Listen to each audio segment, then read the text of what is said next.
अस्सलाम वालेकुम प्यारे नाज़रीन, उम्मीद करती हूँ कि आप सब ठीक होंगे। अल्लाह हम सबको अपनी ज़मान में रखे, इंसान और शैतान की शर से महफूज रखे।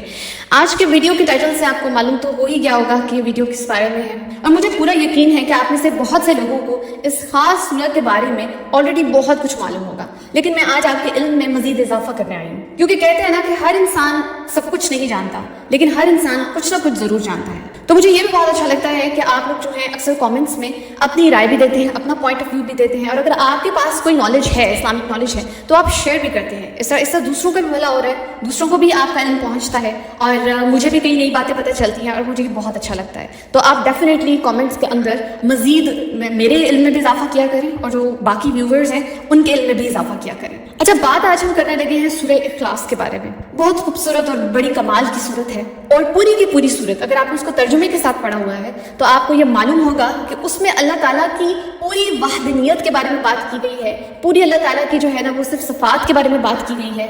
और आपको मैं ये भी बताऊं कि ये सूरत तब नाजिल की गई थी जब मुशरिकीन जो थे उन्होंने रसूलुल्लाह सल्लल्लाहु अलैहि वसल्लम से कहा था कि अपने रब का नस्ब बयान करो, ठीक है, हमें बताओ कि तुम्हारा रब कैसा है। तो अल्लाह ताला ने कुल हु वल्लाहु अहद अल्लाहु समद, अल्लाह ताला ने ये सूरह इखलास जो थी वो नाजिल फरमाई थी। तो अल्लाह ताला ने हज़रत मोहम्मद सल्लल्लाहु अलैहि वसल्लम से इस सूरत के अंदर जो है वो बयान किया है कि ये बातें तुमने जो है ना मुशरिकीन से कहनी है कि तुम कहो, तुम फरमाओ कि वो अल्लाह है, वो एक है, और अल्लाह बेनियाज है, ना इसकी कोई औलाद है, ना वो किसी से पैदा हुआ, और ना इसके जोड़ का कोई और है, ना होगा।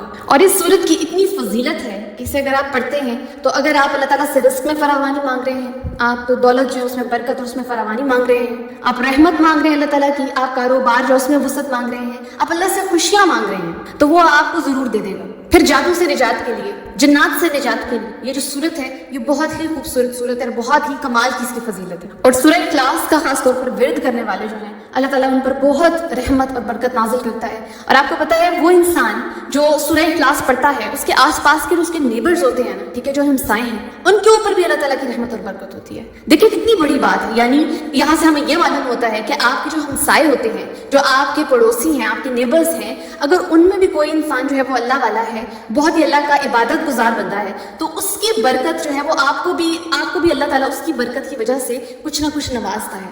इसलिए अल्लाह ताला ने पड़ोसियों के, नेबर्स के इतने हकूक रखे हैं और फराइज रखे हैं कि इसकी मेन पीछे रीजन ही है कि कई बार अल्लाह ताला सिर्फ इसलिए कि आपके नेबर में कुछ ऐसे लोग या कोई ऐसा बंदा मौजूद है जो अल्लाह ताला के बहुत करीब है, तो अल्लाह ताला उसकी वसत से आपको भी अता करता है। एक और बात को याद रखिए कि जो बरकत होती है ना वो नस्लों तक चलती है। और सूरह इखलास का विरद ऐसा है, सूरह इखलास का अमल ऐसा है कि अगर आप ये पढ़ते हैं, ये करते हैं, तो लिटरली आपकी नस्लों पर अल्लाह ताला की रहमतें, बरकतें नाजिल होती हैं।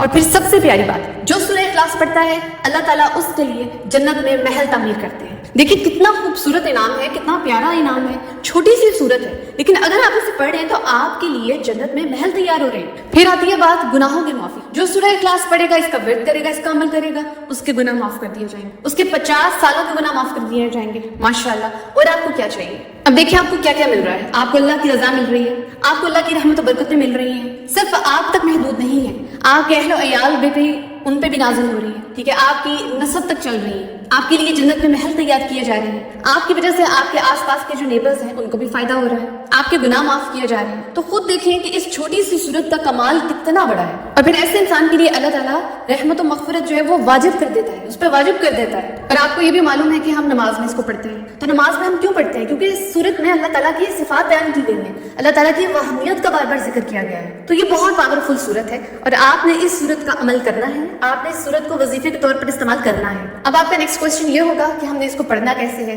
किस वक्त पढ़ना है, कितना पढ़ना है। जो जॉबियंस हैं, खवातीन, मर्द हज़रात, वो कहते हैं हमारे लिए मुश्किल होता है ज़्यादा तादाद में पढ़ना, तो इसलिए आज ये वीडियो स्पेशल आपके लिए बनाई गई है, और मैं एक छोटा सा ये अमल आपको बता रही हूँ, और ये सूरह इखलास के बारे में बेसिकली बात कर रही हूँ, ताकि वो लोग जो कहते हैं हमारे पास टाइम नहीं होता, ज़ाहिर है दुनिया के मामलात को भी आपने लेकर चलना है। फिर अगर आपके छोटे छोटे बच्चे हैं तो आपने उनको देखना है, डेफिनेटली वो बार बार जो शोरगुल करते हैं, आपके अमल के दौरान आपको डिस्टर्ब करते हैं, तो बस आपने करना ये है कि आपने 2 रकात नफल पढ़नी है, ٹھیک ہے. اور یہ کام آپ نماز کے بعد بھی کر سکتے ہیں. آپ اگر نماز پڑھ لیتی ہیں, ٹھیک ہے, کوئی سی بھی نماز آپ پڑھ لیتے ہیں, فجر کی, ظہر کی, عصر کی, کوئی سی بھی, ٹھیک ہے, اس کے بعد آپ نے اس کا وظیفہ کرنا ہے, آپ نے اس کا عمل کرنا ہے سورہ اخلاص کا, یا 2 رکعت نفل پڑھنے کے بعد, یا فرض نماز پڑھنے کے بعد. ایک بار شروع میں آپ نے درود ابراہیمی پڑھنی ہے, جو فل آپ کی درود ہوتی ہے, جو آپ نماز میں پڑھتے ہیں, وہ پڑھیں گے. اس کے بعد آپ نے 100 بار, کئی بار تسبیح کے اندر جو ہے 99 دانے بھی ہوتے ہیں, 99, تو اگر آپ کی تسبیح میں 99 دانے ہیں اور ایک دانہ مسنگ ہے, 100 نہیں ہے, تو آپ نے 100 ٹائمز جو ہے سورہ اخلاص پڑھنی ہے ایک پوری تسبیح کے اوپر. یہ کام اپنی